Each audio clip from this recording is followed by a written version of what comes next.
then who did it? You were the only one That's there. what I want to know, who did it. Like I'm telling you, nobody believe me. People probably think I'm lying. But I know somebody went to my apartment and did that to my daughter. Some phantom person went to your apartment and did this. In November 1995, a horrific case of child abuse shocked New York City and the nation. 6-year-old Elisa Izquierdo was brutally beaten to death by her own mother, despite numerous warnings to child welfare authorities. This is the tragic story of how the system catastrophically failed to protect an innocent girl. This case occurred in Lower Manhattan, New York, in the Rutgers Houses housing project, where Elisa lived with her mother Awilda Lopez and stepfather Carlos Lopez. Elisa Izquierdo was born on February 11, 1989, to Awilda Lopez and Gustavo Izquierdo. The couple had met at a homeless shelter where Gustavo worked. Awilda was a drug user and already had 2 children from a previous relationship. When Elisa was born addicted to crack cocaine, she was immediately taken from Awilda and put into the custody of her father Gustavo. By all accounts, Gustavo was a dedicated, loving father to Elisa despite being a single dad. He dressed her beautifully, enrolled her in an elite private school, and doted on his little girl. But Awilda soon re-entered the picture. After completing rehab, she obtained visitation rights to see Elisa every other weekend starting in 1991. It quickly became clear something was very wrong. Elisa would return from these visits bruised, withdrawn, and refusing to use the bathroom. She told relatives and teachers her mom hit her.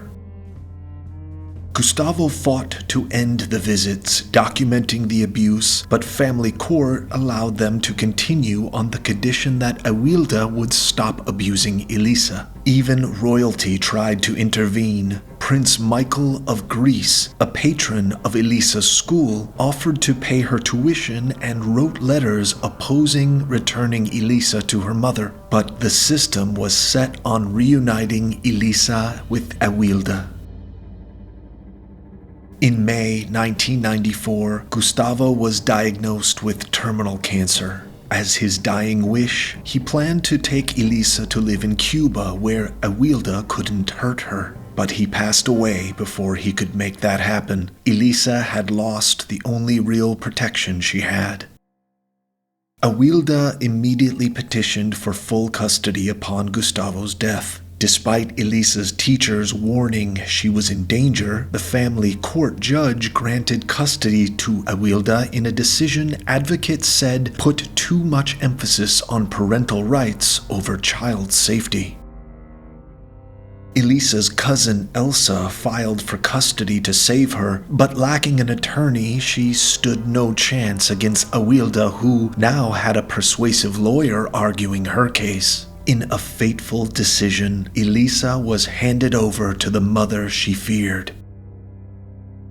Elisa's abuse escalated horrifically under Awilda's care. She was pulled out of school, confined to her room, and tortured in unimaginable ways, beaten, starved, sexually abused with objects, even forced to eat her own waste and sleep in it. Neighbors heard the girl's screams, and school officials noticed her injuries when she briefly attended public school. Several reports were made to child welfare, but not enough was done to properly investigate or monitor Elisa's situation. She had fallen off the radar, and her abuse continued unchecked. On November 22, 1995, Awilda called 911 to report Elisa was unresponsive. Arriving paramedics and police found the girl covered in bruises, burns, and cuts with obvious signs of long-term abuse. Elisa was pronounced dead at the scene from a fatal blow to the head. She was only 6 years old. The medical examiner called it the worst case of child abuse he had ever seen. Elisa had been failed by the very system meant to protect children like her. Her death sparked public outrage and demands for sweeping changes to prevent more senseless deaths. As the investigation into Elisa's death unfolded, the full extent of the abuse she suffered became clear. The autopsy revealed broken bones, internal injuries, and signs of sexual trauma. Elisa had been tortured in every way imaginable by the mother who was supposed to love and protect her. Awilda Lopez initially denied harming her daughter, but her story quickly unraveled. She admitted to police that 2 days before Elisa's death, she had hit the girl so hard she flew into a concrete wall headfirst. Elisa did not walk or talk after that. Even more disturbing details emerged. Awilda believed Elisa was possessed by the devil and would perform bizarre rituals to try to expel the demons she thought were inside her daughter. She reportedly made Elisa eat her own feces and used her head as a mop to clean the floor. School officials, neighbors, and relatives had all tried to warn authorities that Elisa was in danger. Records showed child welfare had received at least 8 calls reporting abuse in the year before Elisa's death, but caseworkers and investigators failed to take enough action to properly assess the severity of the situation and intervene. Elisa was essentially tortured to death over a prolonged period with no one to save her, despite numerous red flags. Serious questions were raised about how the safeguards in place had allowed such a vulnerable child to fall through the cracks. There was no doubt as to who killed Elisa Izquierdo, her 29-year-old mother, Awilda Lopez. The medical evidence and Awilda's own admissions clearly pointed to her guilt. She was arrested and charged with murder. Awilda had a history of drug abuse and violence. She had lost custody of her 2 older children before Elisa was born. While she made efforts to get clean, she apparently relapsed and took out her frustrations on Elisa in increasingly sadistic ways. Elisa's stepfather, Carlos Lopez, was also implicated in the abuse. 2 of Elisa's half-siblings testified he had banged the girl's head against a wall in their presence. Though Carlos tried to deny it, he ultimately pled guilty to assault charges and was sentenced to up to 3 years in prison, on top of the time he was already serving for stabbing Awilda. But in the court of public opinion, many more shared the blame for Elisa's death beyond just her mother. The judge who returned her to Awilda's custody, the child welfare workers who failed to properly investigate the abuse reports, the neighbors who heard Elisa's screams but didn't do enough to help her. Her death was a collective failure with tragic consequences. On June 25, 1996, Awilda Lopez pled guilty to murder for killing Elisa. She took a plea deal offered by prosecutors and was sentenced to 15 years to life in prison. The judge slammed the system for not protecting Elisa. At her sentencing, the judge said Elisa Izquierdo, at the hands of a depraved, monstrous mother, was subjected to brutality, torture, and dehumanization on a scale that almost defies belief. He expressed hope that her death would at least bring reforms to prevent other children from suffering her fate.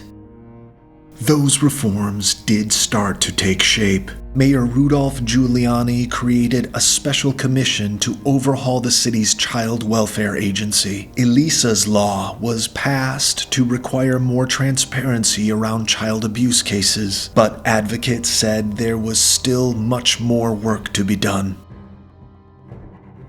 For Elisa, justice had come too late. At her funeral, 400 mourners paid their respects to the girl who was failed so badly by so many. Elisa was buried in a white gown with a Barbie doll and a bouquet of flowers. Afterwards, the crowds dispersed, the headlines faded, but the stain on the city's conscience remained.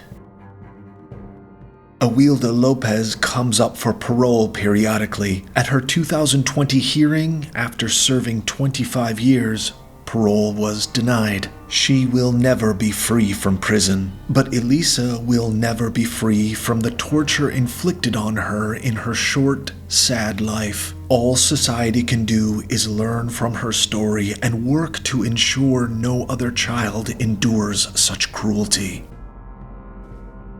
The case of Elisa Izquierdo is one of the most horrific and heartbreaking examples of child abuse in recent memory. It's a story that shook New York City to its core and exposed deep flaws in the social safety net meant to protect vulnerable kids. Elisa endured unimaginable suffering in her 6 short years on this earth. She was born into unfortunate circumstances to a father who loved her and a mother not equipped to care for her. When her father tragically died, Elisa lost the only real advocate and protector she had. What followed was a complete systemic breakdown with devastating consequences. Elisa's mother, Awilda Lopez, tortured and abused her in every way imaginable, despite glaring warning signs and repeated reports to authorities that something was seriously wrong. Family court made the fateful decision to grant Awilda custody, disregarding Elisa's own father's wishes and pleas from school officials who feared for her safety. Child welfare workers failed to properly investigate the numerous abuse allegations. Neighbors turned a blind eye to Elisa's screams. In the end, Elisa paid the ultimate price for the failure of adults to keep her safe from harm. Her death was slow, painful, and completely preventable if only one link in the chain had held firm to protect her: the judge, the social workers, the relatives, the neighbors. But instead, this helpless little girl who loved to read and dreamed of a better life slipped through every crack until her tiny body could withstand no more brutality. The image of Elisa's battered, lifeless form lying on that bed, ringed by tubes, is seared into the memory of every police officer and paramedic who responded that awful day. Her story is a chilling reminder of our collective responsibility to look out for society's most vulnerable and to speak up when something doesn't seem right. It's a call to action to support struggling families, properly fund social services, and prioritize children's safety and well-being. But on an individual level, it's also a gut check for our basic humanity. How many of us have thought something seemed off with a child but hesitated to get involved? Have we become so disconnected from our neighbors that we don't hear or can ignore the cries of a child being horrifically abused on the other side of the wall? These are uncomfortable questions Elisa's case forces us to grapple with. We can't change what happened to her, but we can work to create a world in her memory where children are cherished, nurtured, and fiercely protected as they deserve.